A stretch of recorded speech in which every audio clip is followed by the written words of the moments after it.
What do I have to say about the Snyder Cut? I can't believe it's real. Believe it! DC fans have been clamoring for this to happen for years. For the longest time, it felt like just a pipe dream. But alas, after tons of years and countless tweets, the Snyder Cut was finally released. Despite being aware of its 4-hour runtime, I really did not know what to expect going into this movie. How different could it be from the first exactly? Was it just gonna feel like a DLC reskin with enhanced visuals and a couple of deleted scenes? Or was it going to feel like a whole complete story that finally feels like a singular vision? And I'm actually really happy to report that it's definitely the latter. Zack Snyder's Justice League feels like a complete package. It feels like a movie that was planned out from beginning to end. It doesn't feel like a hodgepodge of different conflicting ideas and tones. It feels like a story from a singular mind brought to life. Complete with all the Zack Snyderisms, love it or hate it, the slow-mo, the drawn-out establishing shots, the exaggerated action, it's all here. There's several things that pleasantly surprised me in the Snyder Cut. The first was the pacing. This is a 4-hour movie, but to my surprise, it didn't really feel like it. And that's because the characters and plot had plenty of room to breathe. Several characters that got shafted in the first movie, like Flash and especially Cyborg, get plenty of character detail and attention to their arcs that was just lacking in the original. Cyborg, for example, has a very touching subplot with his father that actually grows and develops his character. He also has an entire 20-minute section of the movie completely dedicated to discovering who he is as a person and what he can do with his powers. The Flash also gets several scenes with him exploring his relationship with his father and how he tries to do good in the outside world. He also has a scene-stealing sequence in the finale that honestly got me a little emotional. Aquaman isn't forced to spew corny one-liners in every other scene, so his brooding personality gets a lot more time to shine here. Superman's revival was done 1,000 times better in this film, omitting corny one-liners. Tell me, do you bleed? Yeah. Oh, something is definitely bleeding. And giving him more time to relax and regain his humanity with Lois before joining the fray. The Snyder Cut lets its characters exist with tangible motivations that connect and ground them to this world. It gives them a reason to fight.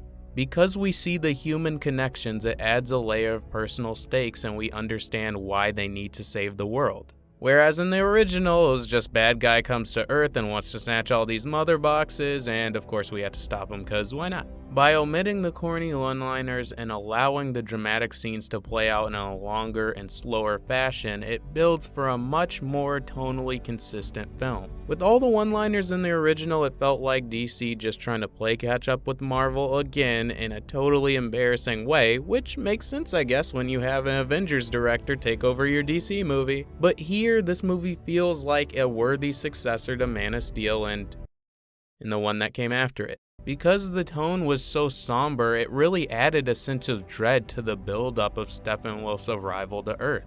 The R-rated violence and upgraded visuals make Steppenwolf a much more intimidating villain in this movie, and I really appreciate that. The tonal consistency is greatly aided by the music choices being so much of an improvement in this version.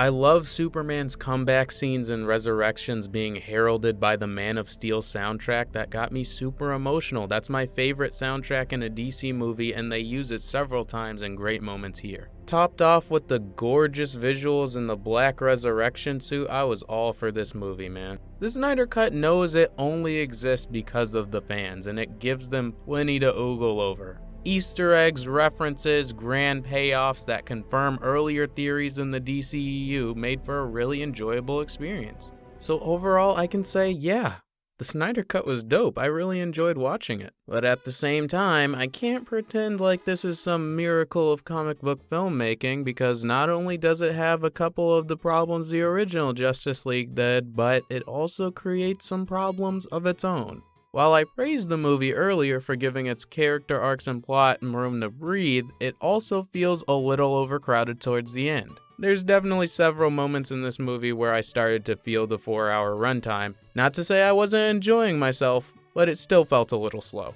But the main reason this movie still feels a little bit overcrowded is because of how much character it has to stuff in one movie because of how DC wrote themselves into a corner. Whether it's the Joss Whedon version or the Snyder Cut, Justice League is and will always be a reactionary film.